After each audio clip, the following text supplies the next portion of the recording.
कहना है। तो सबसे पहले बिहार की जनता को बहुत बहुत धन्यवाद, उनको बधाई हो। उन्होंने बढ़ चढ़कर इस 2025 के विधानसभा चुनाव में अपनी हिस्सेदारी दिखाई, जो लोकतंत्र के लिए बहुत ही अच्छा है। उसके बाद एनडीए को प्रचंड बहुमत पाने के लिए बहुत बहुत धन्यवाद और आने वाले दिनों के लिए उनको बहुत बहुत शुभकामनाएं। हमें और भी खुशी होती कि अगर ये एनडीए की प्रचंड बहुमत उनके सरकार द्वारा किए गए काम के आधार पर मिलता, लेकिन जैसा कि ये जग जाहिर है और जनसुराज का मानना है, ये मतदान जो हुआ है और ये जो उन्हें बढ़त प्राप्त हुई है, ये जो प्रचंड बहुमत उन्हें मिला है, ये खरीदा गया हुआ प्रचंड बहुमत है। पहली बारी देश में, हालांकि छोटे छोटे ऐसे प्रयास होते रहे हैं, लेकिन पहली बारी मेरा मानना है, हम लोग सबका मानना है और अधिकांश बिहार के लोगों का मानना है, बाहर के लोगों का मानना है।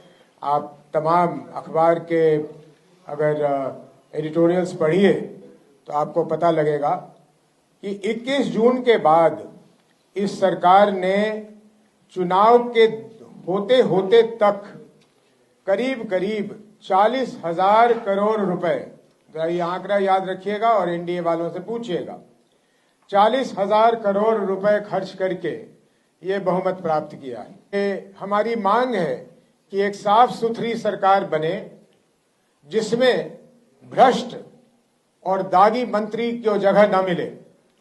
जो पिछला कैबिनेट था या अभी भी चल रहा है, शायद वो उन्होंने इस्तीफा नहीं दिया है, उसमें जिस तरह के लोग थे उस तरह के दागी लोग ना हो और बिहार की चिंता करके, जो आदरणीय प्रधानमंत्री जी और नीतीश जी ने कई बार दोहराया, उन्होंने करीब करीब वही बातें दोहराई जिसको शुरू जनसुराज ने किया, जिसपे जनसुराज अडिग है।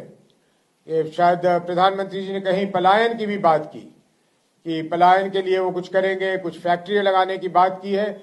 इन सारी चीजों को उन्हें तत्परता से करनी चाहिए। जनसुराज की पूरी निगाह उन चीजों पे लगी रहेगी। जहां तक जनसुराज का सवाल है, जिस संकल्प के साथ, जिस दृढ़ता के साथ हम शुरू हुए थे 1 साल 1 महीने पहले एक पार्टी के रूप में, वो दृढ़ता, वो संकल्प बिहार के लोगों को उसी तरह दिखेगा, बिना किसी परिवर्तन के।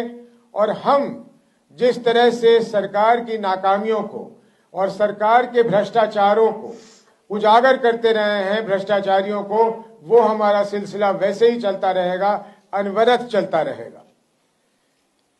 यूपीए को या महागठबंधन को बहुत ज्यादा सफलता नहीं मिली है। पहले भी जब उनके पास इससे अधिक संख्या में लोग थे तो एक विपक्ष की भूमिका वो नहीं निभा रहे थे।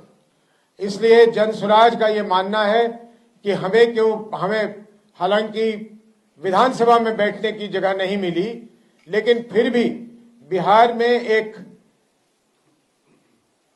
स्ट्रांग विपक्ष के रूप में आप जनसुराज को ही पाएंगे। सरकार के हर कदम को बड़े बारीकी से हम लोग देखेंगे, उसका विश्लेषण करेंगे।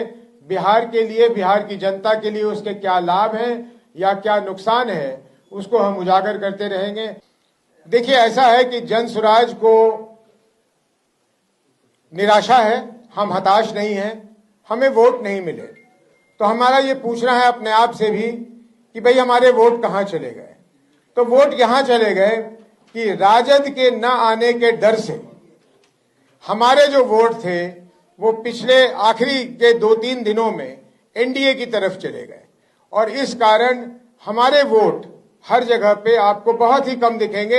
हम खुद आश्चर्यचकित हैं कि आखिर ये वोट हमारे गए कहां। लेकिन वोट जाने का मुख्य कारण ये है कि राजद के आने के डर से, मैं महागठबंधन भी नहीं कह रहा हूं, उसमें कांग्रेस से उतनी डर नहीं थी उनको, लेकिन राजद के ना आ जाने की वजह से, कि राजद ना आ जाए, उन्होंने वोट शिफ्ट किया।